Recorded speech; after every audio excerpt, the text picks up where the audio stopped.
Okay, so hopefully you have had some time to explore these triangles that are sitting between these parallel lines. And you may recall from when you were in elementary school that the interior angles of a triangle have a special relationship.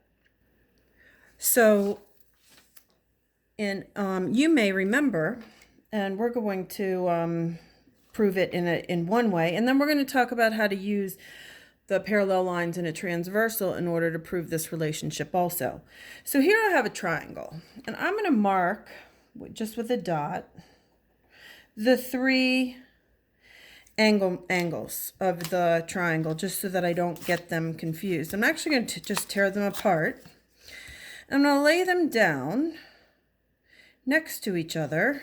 And what do you notice, or what do you remember about those three angles? Well, they make a straight line, don't they?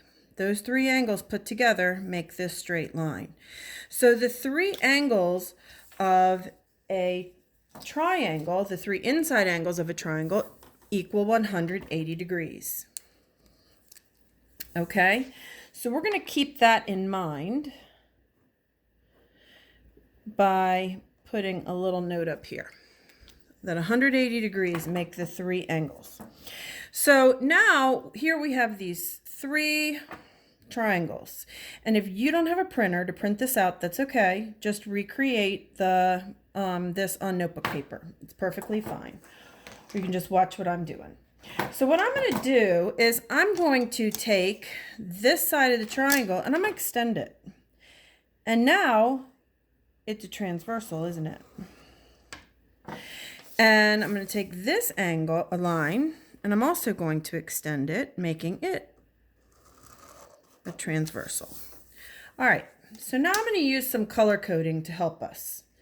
If we look at this transversal, what line, I'm going to trace here, what angle is equivalent to this angle? Let's look, we're going to slide down the transversal, and we can see that this angle is corresponding to that one. Therefore, those two angles have to be congruent. And we know that this angle is a vertical angle with this one, so therefore that angle's congruent. And we can tell that this angle is also congruent with those for the same reason. Okay, now let's look at this angle here. Well, in yellow, what angle is congruent to this angle right here on this part of the transversal? Or this exterior angle?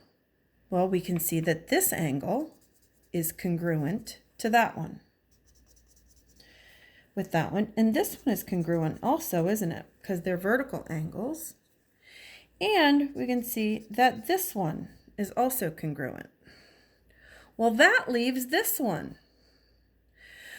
Well, what do we know about these three angles? What I mean by these three angles are this one, and this one. Those three together equal how many degrees? They equal 180, right? Because there's a straight line. So this angle measure, even though we don't know what it is, we'll just call it the pink angle. The pink angle plus the yellow angle, which is down here, and this angle equal 180 degrees. So therefore, we know that this angle and this angle and this angle also have to equal 180 degrees. Now, let's look at another example. We know that this angle right here is 90 degrees.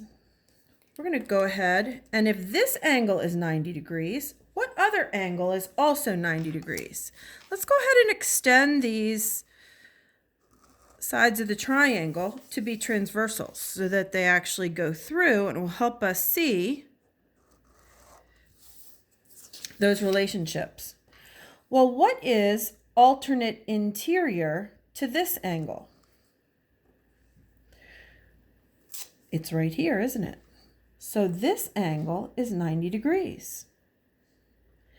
Now we know that we need to look at the other transversal. So in this case, let's look at this one. Where is the angle that's congruent to this one? We can see that one is, this is corresponding with this little guy right up here, right? So this angle and this angle are congruent. So 90 plus this angle, which also happens to be, pardon me, this angle.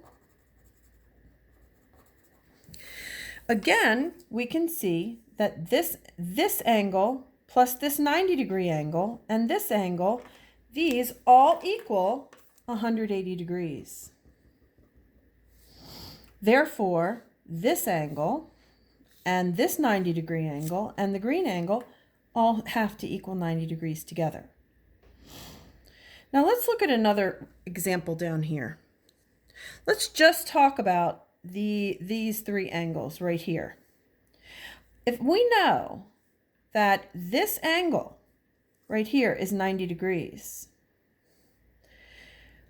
we also know that we can tell that these angles right here have to be the same. We know these are the same because this is an isosceles triangle. Isosceles, remember, means that two of your side lengths are equal, and then you have one different side length, which also means that these two angles have to be the same. So in this case, we know that this is 180 degrees. So if we subtract this 90 degrees from the center, that's going to leave these two angles, which I am going to label as blue. These two blue angles have to be 90 degrees also, because 90 plus 90 is 180. And if they are the same measure, then what are we going to do in order to figure out the measure of these two angles from here to here? Well, all we would have to do is divide by 2. Because we have two angles that are the same that equal 90 degrees also. So half of 90 is 45. So this angle is 45 degrees and this angle is 45 degrees. Now we can see that this angle here, this angle and this angle are alternate interior angles to one another. So therefore they have to be congruent. And likewise over here, these two angles, this 45-degree angle and this angle are alternate interior. So therefore this one also has to be 45 degrees.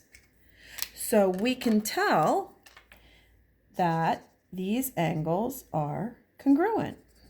And in doing that, we can see that 45 plus 45 is 90,